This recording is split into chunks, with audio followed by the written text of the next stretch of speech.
কৃষ্ণকুমারী নাটক। কৃষ্ণকুমারী নাটক হচ্ছে বাংলাদেশের প্রথম সার্থক একটি ট্র্যাজেডি নাটক। কৃষ্ণকুমারী নাটক হচ্ছে বাংলাদেশের প্রথম সার্থক একটি ট্র্যাজেডি নাটক। বাংলা সাহিত্যের একজন আধুনিক নাট্যকার। তিনি প্রথমে পাশ্চাত্য আদর্শ উদ্ধৃত হয়ে ইংরেজি সাহিত্য রচনা করেন।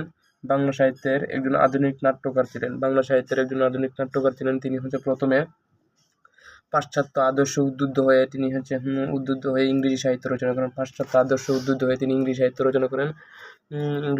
বাংলা সাহিত্যে প্রথম সার্থক ট্র্যাজেডি নাটক হচ্ছে কৃষ্ণকুমারী। বাংলাদেশের প্রথম সার্থক কৃষ্ণকুমারী নাটক বাংলাদেশের প্রথম সার্থক ট্র্যাজেডি নাটক। বাংলা সাহিত্যে একজন আধুনিক নাট্যকার। তিনি প্রথমে বাংলা সাহিত্যে একজন আধুনিক নাট্যকার।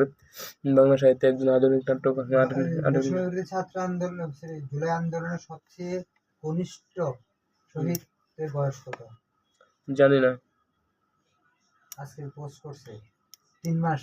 কি বৈষম্য বিরোধী ছাত্র আন্দোলনে সবচেয়ে কনিষ্ঠ শহীদের বয়স কত? কনিষ্ঠ শহীদের বয়স জানা নাই। কত? 3 মাস। 3 মাস মারা গেছে না? নাম কি তার? বাচ্চার বয়স 3 মাস। 3 মাস বাচ্চা, নাম জানা নাই? নাম জানা আছে। ইভেন বাচ্চার বয়স 3 মাস না, বাচ্চার গর্ভের বয়স 3 মাস। এই শুনুন, মানে কাহিনীটা সম্পূর্ণ বলি। অসীম সাহসী এক মা 3 মাসের বাচ্চা পেটে নিয়ে নিয়মিত আন্দোলন করেছেন।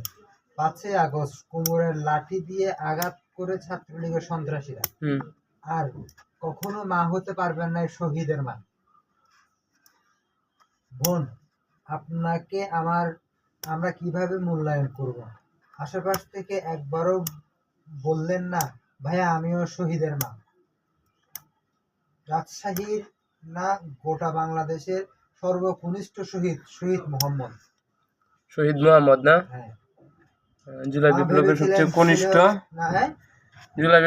কনিষ্ঠ শহীদ নাকি? মোহাম্মদ। ভেবেছিলেন ছেলে হবে, তাই এর নাম ঠিক করেছিলেন মনে মনে। বাংলা সাহিত্যে একজন আধুনিক নাট্যকার। তিনি প্রথমে পাশ্চাত্য আদর্শ উদ্ধৃত ইংরেজি সাহিত্য রচনা করেন। বিশ্ব সাহিত্যে ট্র্যাজেডি দুটি ধারা রয়েছে, একটি হচ্ছে গ্রিক ট্র্যাজেডি আর একটি হচ্ছে গ্রিক ট্র্যাজেডি। প্রধান বৈশিষ্ট্য নিয়তিবাদ এবং দৈব ঘটনার দ্বারা নিয়ন্ত্রিত। গ্রিক দার্শনিক অ্যারিস্টটলের মধ্যে ট্র্যাজেডি হলো নির্দিষ্ট দৈর্ঘ্য বিশিষ্ট স্বয়ংসম্পূর্ণ গম্ভীর ঘটনার অনুকরণ। শেক্সপিয়ার ট্র্যাজেডির প্রধান বৈশিষ্ট্য হচ্ছে মানবীয় ভুল ত্রুটি চরিত্রের মাধ্যমে আমরা ব্যক্তির দোষগুণের পরিচয় পাওয়া। ঘটনার মাধ্যমে জীবনের সুখ দুঃখ প্রতিফলিত হয়। এই নাটকে দুটি ধারায় প্রতিফলিত ঘটে, একটি হচ্ছে সার্থক ট্র্যাজেডি ঘটে। এই হচ্ছে কৃষ্ণকুমারী নাটকের দুটি ধারায় মূলত প্রতিফলন ঘটে, একটি হচ্ছে কি অ্যারিস্টটলের নিয়তিবাদ আর একটা হচ্ছে শেক্সপিয়ারের ট্র্যাজেডি। একটা হচ্ছে কি শেক্সপিয়ার ট্র্যাজেডি আর একটা হচ্ছে গ্রিক ট্র্যাজেডি। দুইটাই আমরা হচ্ছে কৃষ্ণকুমারী নাটকে পরিলক্ষিত। অ্যারিস্টটলের সংজ্ঞা অনুযায়ী এর সার্থকতা হচ্ছে নির্দিষ্ট দৈর্ঘ্য বিশিষ্ট হতে হবে, স্বয়ংসম্পূর্ণ এবং গম্ভীর ভাষা যুক্ত থাকতে হবে। এখানে মৃত্যুর মধ্য দিয়ে শেষ হয় নাই।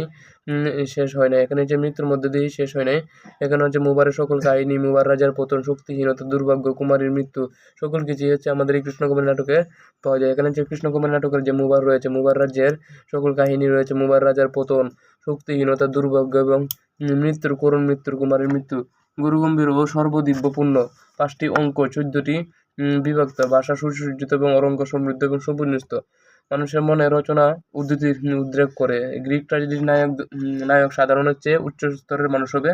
কুমারীর কৃষ্ণ জীবনকে কেন্দ্র করে ট্র্যাজেডি তিনি পরম সুন্দরী রাজা রজগর সিংহের ভাষায় হে রাজলক্ষ্মী মধুনিকা ও কৃষ্ণার সৌন্দর্য উপরূপ করেন। কুমারী কৃষ্ণার জীবনকে কেন্দ্র করে ট্র্যাজেডি তিনি পরম সুন্দরী রাজা জগৎ সিংহের ভাষায় হে রাজলক্ষ্মী মধুনিকা ও কৃষ্ণার সৌন্দর্য উপরূপ করেন।